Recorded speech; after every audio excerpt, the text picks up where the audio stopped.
Welcome to British Literature. Get comfortable. We are going to have a wild ride through time and place this year. The literature of Britain is unique in this world because it just covers such a stretch of time and place. The British Empire, for good and for ill, once ruled so much of the world that it was called the empire on which the sun never sets. Honestly, from Australia to Canada, to South Africa, to India, to Hong Kong, and all the other bits and pieces of the world that the British had colonized, for all the ills that we could talk about with colonialism, and there were many. The one thing that cannot be denied is that with such a large footprint in the world, the British had an incredible influence over the world, over its literature, over its art, over its people. And the literature and art of Britain found a place in every territory and colony. Of course, one of the prime examples of that, American literature, which is a separate course here in the Red Couch Reading Room, but truth be told, British literature has found its way in and then found a reply from all the colonies that it held. Can you imagine studying drama and not studying Shakespeare? I mean, William Shakespeare revolutionized our language. Many of the idioms and sayings and words that we use today are directly traceable to Shakespeare. I mean, the man has an entire poetic form named after him, the Shakespearean sonnet. So, of course, no other author has had the longevity or critical acclaim that Shakespeare has, and of course, we must study Shakespeare. Well, what about the very first works in the English language? Shouldn't we start with them? We have 30,000 lines of Anglo-Saxon works left. Over 10% of those represented in the work Beowulf. And shouldn't we look back to trace our great conversation of ideas back to what this author was thinking and saying? Of course we should. And for every major political shift or societal growth in history of the world, the British authors have a response to that.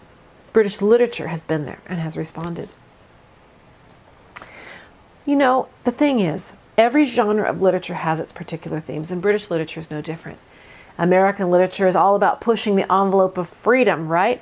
Well, British literature, the resounding theme is that of class and social structures and breaking free of them. Can you see why in a society with nobility and aristocracy and kings and queens and peasants, a system that derived from feudalism, can you see why breaking class structures would be such a big theme? Of course.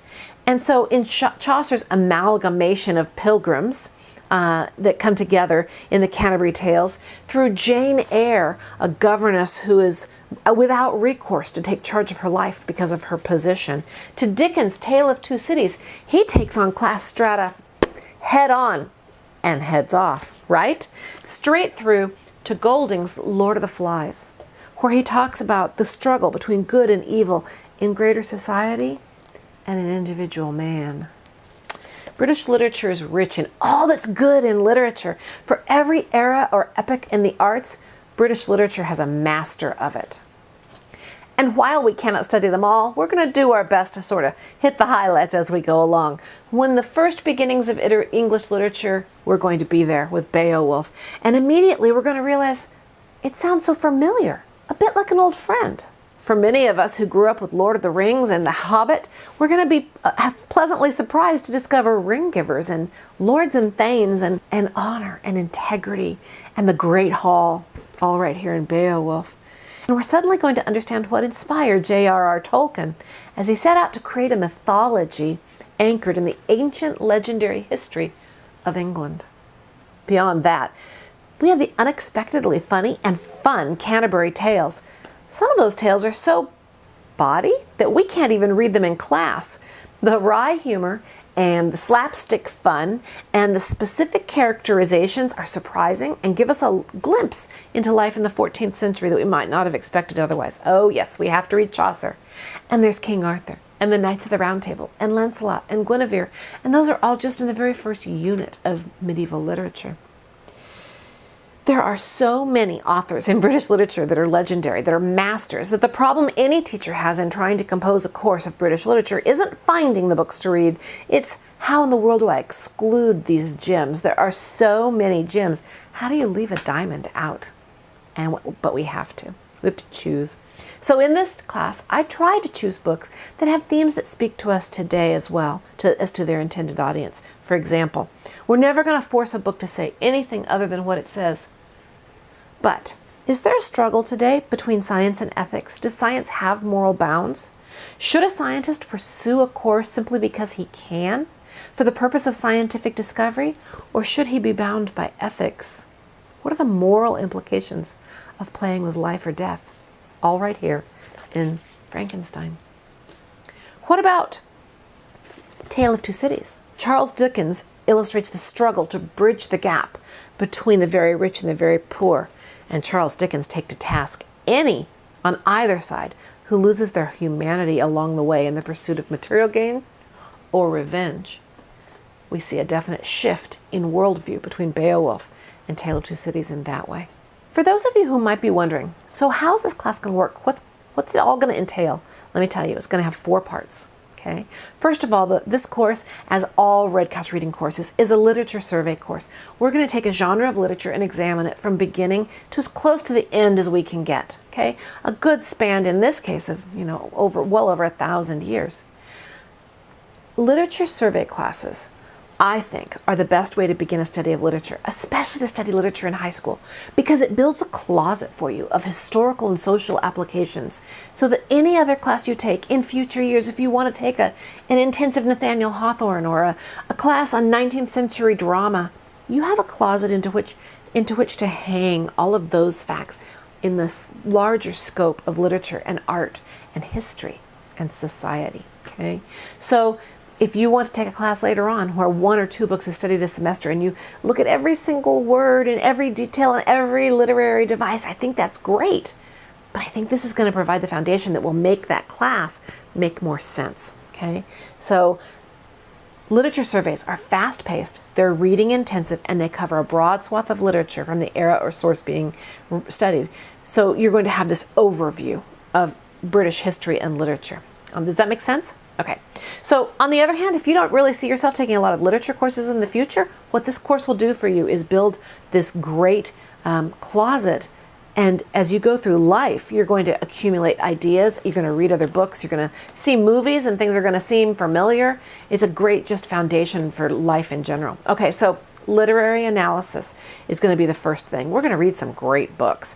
The classics are the classics because they deal with themes that are common to humans no matter where you go. You could pick up any one of these books, plunk it down in translation in any city or place in the world at any time, and people there would find echoes of truth in it because these are common themes to humanity. Do we always deal with class struggles? Yes. Do we always deal, is the debate over ethics in science and technology always present? Yes, it is. Do people still struggle to rise above their sinister and selfish motives to act for the good of others? Yes, they do. Always will. Okay. So in this class, the basis for our study will be the great literature of Britain, from Harrowrot Hall in Beowulf to Chaucer's ringing words in the Parliament. Every week we will discuss in depth what you've read already. We'll sort of try to hit the highlights of what you've read, look for characterizations, look for themes, look for rising tension, look for conflict, look for theme.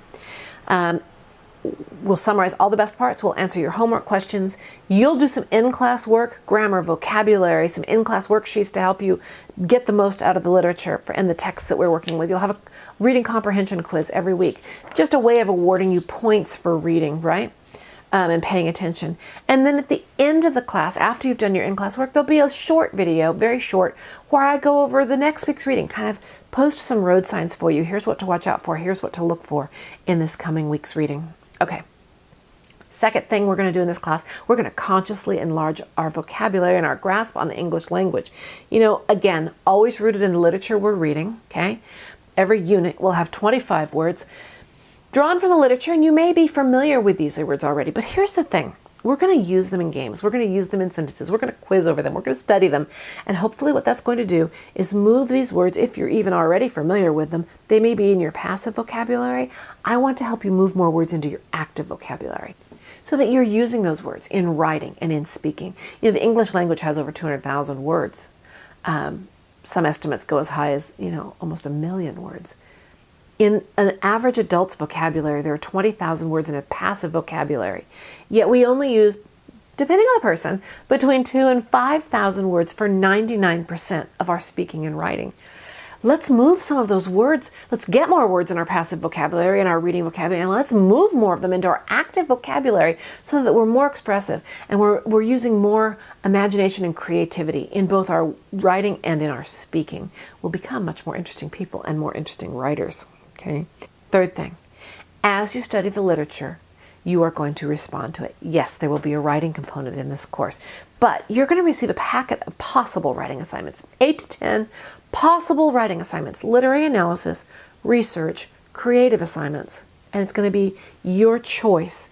You, with your parent, teacher, tutor, will decide, of course, being influenced by if your ISP or if your umbrella school has certain requirements about what you must write, but you get to decide, you get to choose which of these assignments am I going to work with, okay? And hopefully you'll get more choice rather than less choice in those assignments, because how much more engaging is it? How much more exciting is it to write about something you care about? So as we go through the course, I will give some guidelines. Hey, if I was doing this essay, let's think about this. And I hope that even if you're not considering doing that essay, you'll play the game, go along with me, think, how would I outline that? How would I approach that essay? Because thinking these things through helps make them easier in the future. If you think through now how to write a literary analysis essay that you may not actually write now, when that assignment comes in the future, and it will come, you will be more familiar with it. You'll have that hook in your closet to hang something on, right?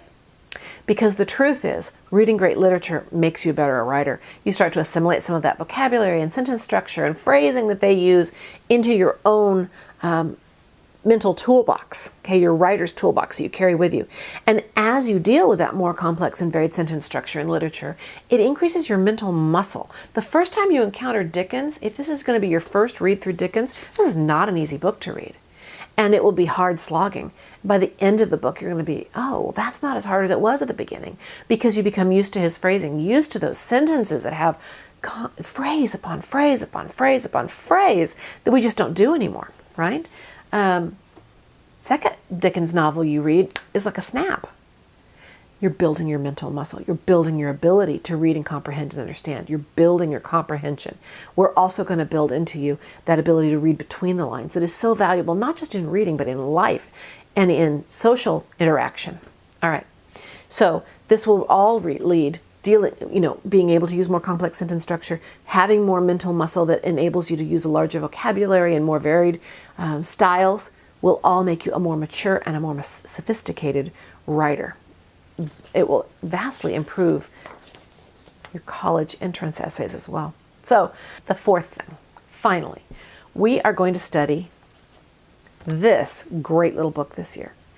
E.B. White, William Strunk Jr. and E.B. White's The Elements of Style. Strunk and White, they call it. Okay. If E.B. White sounds familiar, think Charlotte's Web. All right. This is like a little gem. And once we work through this, I hope you carry this with you through life, through college. Every engineer, every doctor, every lawyer, every teacher needs to have this sitting on their desk, because it's like a distillation of all you need to know to be a great writer, and it's just that long, okay? So what we're going to do is every week you'll be responsible for reading a short little portion. Some of them are very short, some of them a little bit longer, okay? You're going to read that for understanding. So really slow down, really discuss it with your teacher, tutor, parent. Really think about it. Do I understand what he's saying? Then there'll be a worksheet page for you to really assure yourself that you have mastery over this idea before you move on. And I tell you what, there's not another text that so lucidly and plainly explains how to write well. I just wish I had encountered it in school. So that will be the 4 components of your literature class this year: literary analysis, vocabulary study, writing responses, and gaining skill as a writer as well. So that's the layout of the class. I will be having video discussions with you. You will be having some great discussions with your parent or teacher. And you will be doing some, hopefully, insightful work on your own, looking into these authors, reading them independently, thinking about their ideas. This is the great conversation. They're handing these ideas to you and saying, here, read this. What do you think? How are you going to respond? So this is British literature. And so we begin.